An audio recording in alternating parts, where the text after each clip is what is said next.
নমস্কার। আজকে আমি আর একটা রেসিপি নিয়ে এসেছি দই বড়ার।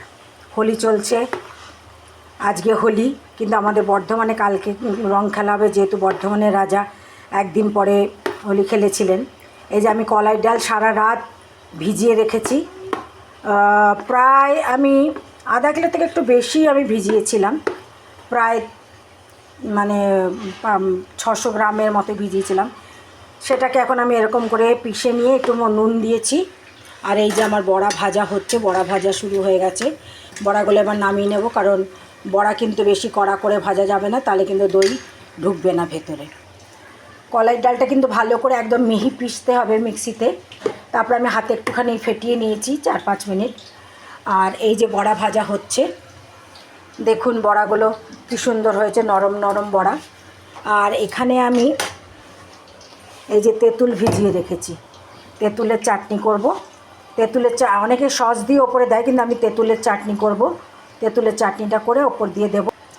আর এই যে আমি দইটাকে ভালো করে ফেটিয়ে রেখেছি, দইটাকে মানে দইটাকে আমি একটুখানি পাতলা করেছি। আমি প্রায় 2 কেজির মতো দই নিয়েছি, সেটাকে ভালো করে পাতলা করে আমি ফেটিয়ে রেখেছি। তার মধ্যে আমি দিয়েছি বিট নুন আর চিলি ফ্লেক্স দিয়ে রেখেছি। আর এই যে বড়া ভাজা হচ্ছে, বড়া ভাজা হোক, তারপর আমি আপনাদেরকে দেখাবো। এই যে আমি এখানে জিরে, ধনে আর মৌরি ভেজে রেখেছি একটু শুকনো কড়াইয়ে। এটাকে পিষে এটাকে আমি যখন দই বড়াটা সার্ভ করবো তখন ওপর থেকে দেব। আমার বড়া এখনও ভাজা চলছে, আর এইটুকু আছে গোলা। আর এখানে 5 ফোড়ন দিয়ে, তেলের মধ্যে 5 ফোড়ন দিয়ে তারপর তেঁতুলের কাঠটা ঢেলে দিয়েছি। এটা যখন ফুটে উঠবে বা একটু গাঢ় গাঢ় হবে, তখন আমি এটার মধ্যে গুড় দেবো আর বিট নুন আর হলুদ দেবো। আর এই যে আমার এতগুলো বড়া ভাজা হয়ে গেছে, দেখুন বড়াগুলো কত নরম। এগুলো আমি এখন একটুখানি জলের মধ্যে ডুবিয়ে জলটা বার করে দিয়ে, তেলটা বার করে দিয়ে তারপর আমি দইয়ের মধ্যে দেব। এই যে আমার তেঁতুলের চাটনি হয়ে গেছে। এরকমই গাঢ় করব, এর বেশি গাঢ় করব না, কারণ এটা ঠান্ডা হলে আর একটু গাঢ় হয়ে যাবে। তাই আমি বন্ধ করে দিলাম তেঁতুলের চাটনিটা।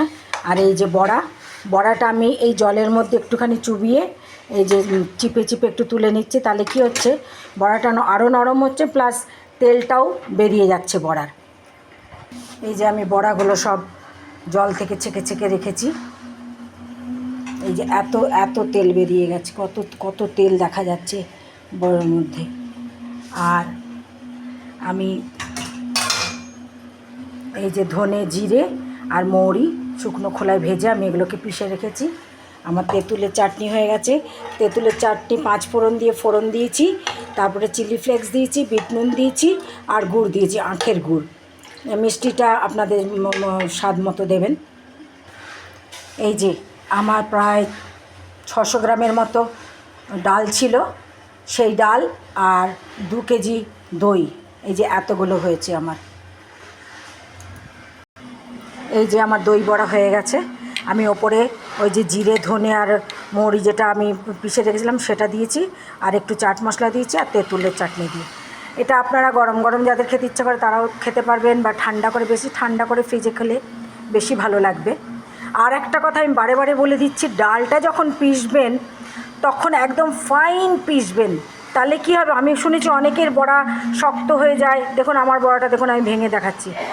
এই দেখুন কেমন ভেঙে গেল, দেখুন একদম নরম, একদম নরম দই বড়াটা।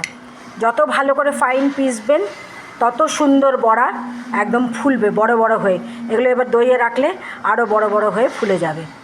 তো আপনাদের ভালো লাগলে আপনারা বানিয়ে খাবেন, আর লাইক শেয়ার করবেন। বলি অবশ্যই সবাই বানিয়ে খাবেন আর সাবস্ক্রাইব করবেন। তাহলে আসি, নমস্কার।